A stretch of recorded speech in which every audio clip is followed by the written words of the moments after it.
Hey Facebook, hey, it's 5 o'clock somewhere. I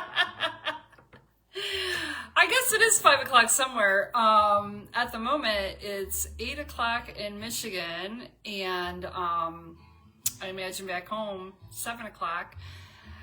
And yeah, I didn't make it today at 5 o'clock, but I made it. I'm here.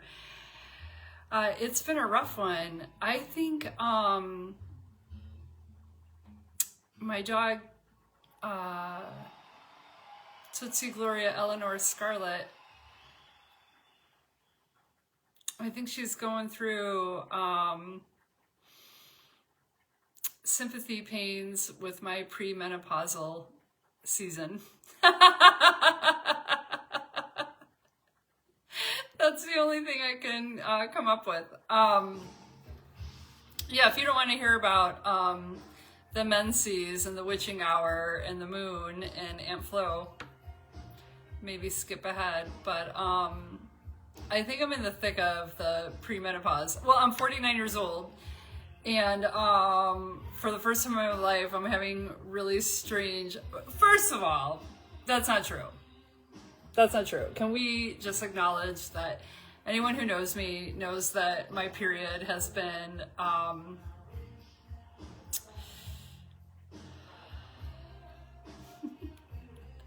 a thorn in my side, like Paul in the Bible.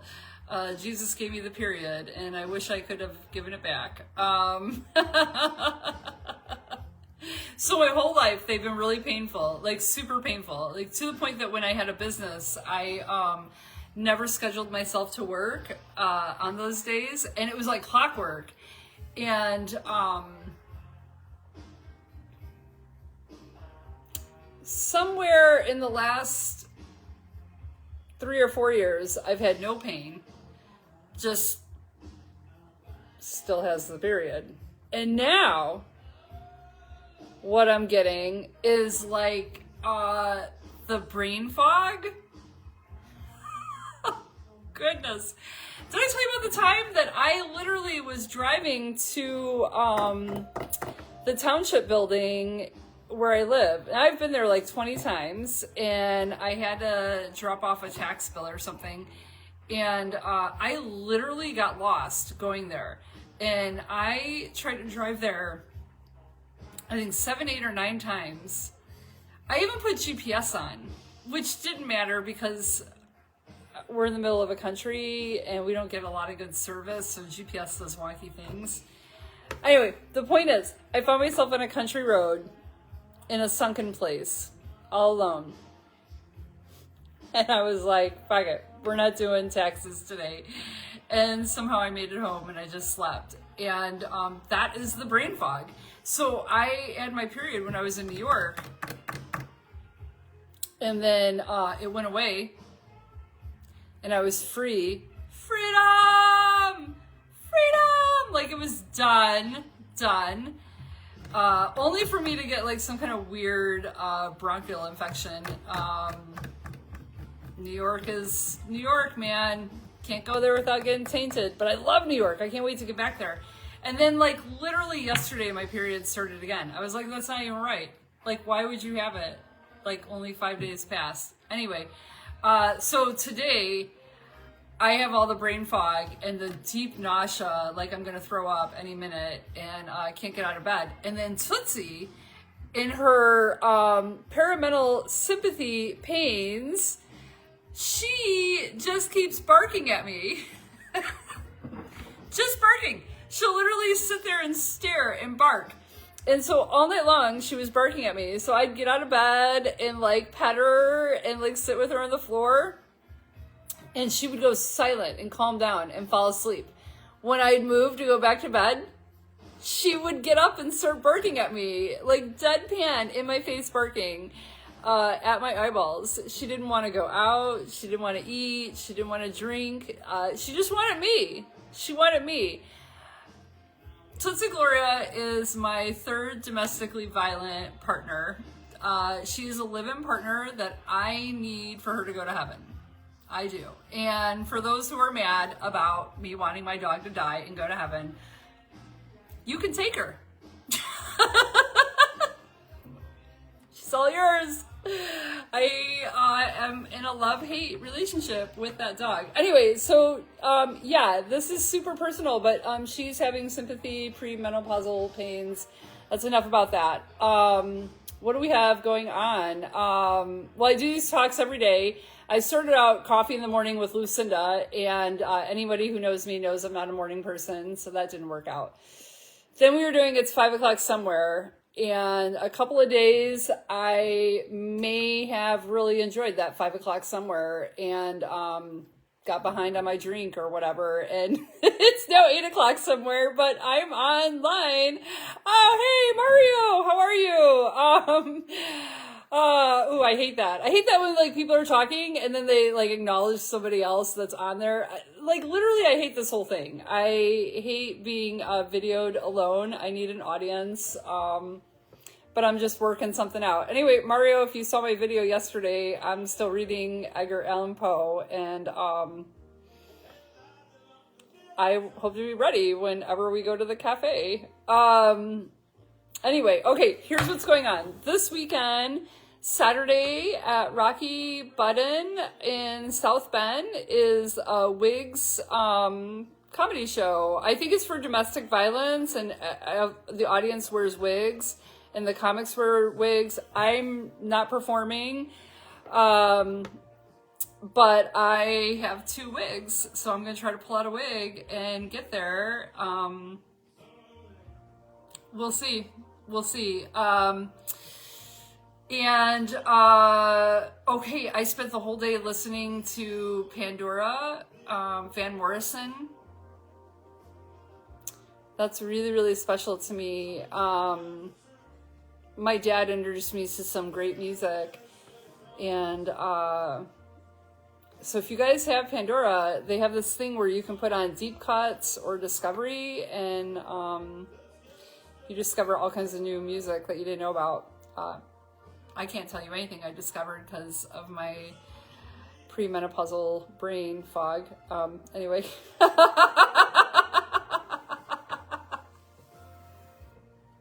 So everybody knows that I'm in this vulnerable place. Like, I'm extending grace and being honest and open and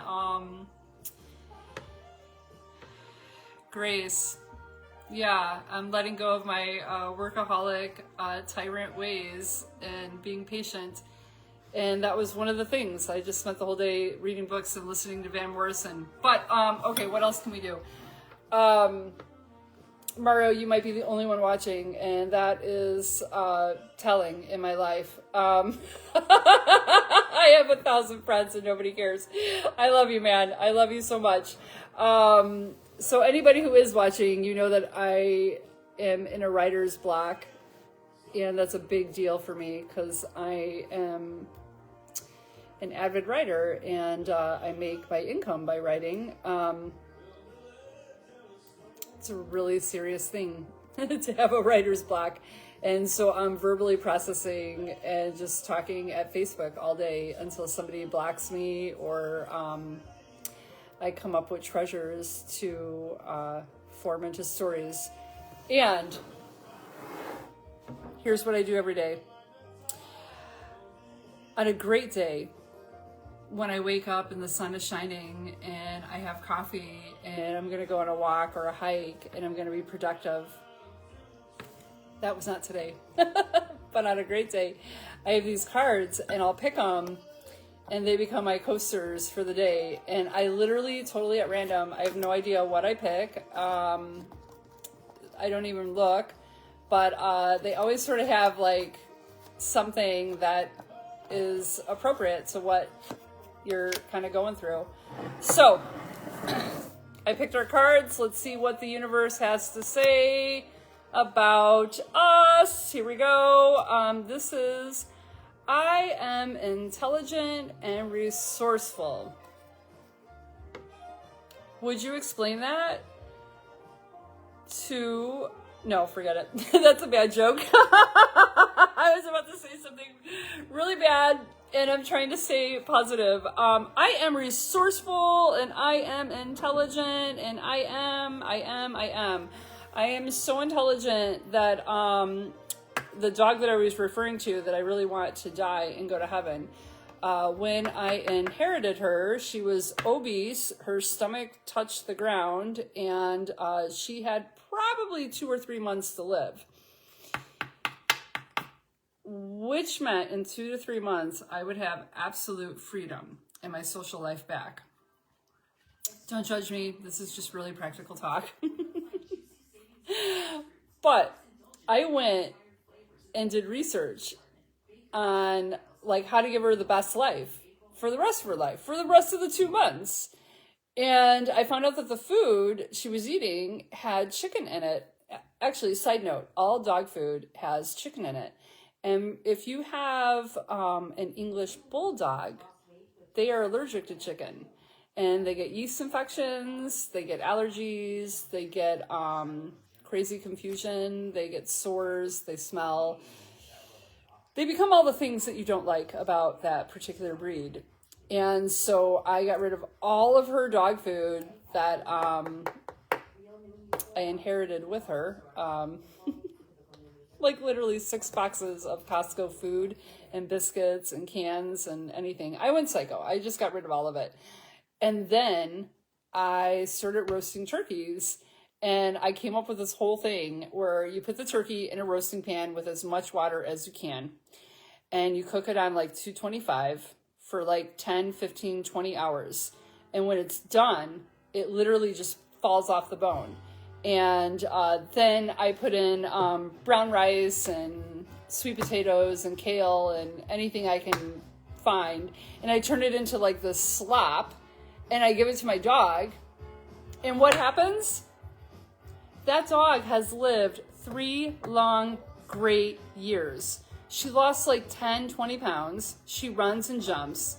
She's alive. She's never leaving me. She's never leaving me. I resurrected an old dog back to life. I am the reason I have no social life. She is never leaving me. Never. Not leaving me. Tootsie, Eleanor, Gloria, Scarlett is not leaving me. I can't with that dog. Anyway, I am resourceful and intelligent. I am so intelligent and resourceful that I can bring a dog back to life. Okay, I'm just talking at a screen now. You could think I was a narcissist or like really self-indulged, and I'm not. If you knew how much I hated this exercise that I'm making myself do, I literally am not photogenic. I don't like talking into cameras. I don't like attention. And I'm a comedian. But I like the crowd. I like people. I don't like this. This is like, I literally am staring at myself and my eyeballs. Okay. Are you ready for the next card? Be impeccable with your word. Be impeccable with your word. Oh my goodness. Realize the power of your word. Your word is power that you have to create. It is a gift that comes directly from God. Isn't that the truth? That is so true. Our words are powerful. So like, if we're tired, we're not supposed to say, ah, man, I'm exhausted. I'm so tired. I guess we're supposed to say, I feel accomplished. I was really busy today. I did things today. Whatever BS that is. But be impeccable with your word. Okay, so in that, I am sharing books that I'm reading, and I'm going to share one thing, and then I got to close out. And I love you guys so much. Anyone who's out there watching these videos, I love you that you're just patient with me. You'll have front row seat for my first real show at a stadium. Okay, Healing trees. This is, I had this for years, and because I love hiking and walking and being in nature, and I'm just going to read one thing to you. It's just one line. Anyway, the concept of the book, it comes from Japan, and the concept is that if you're in a forest, you're being healed. And I think that's true.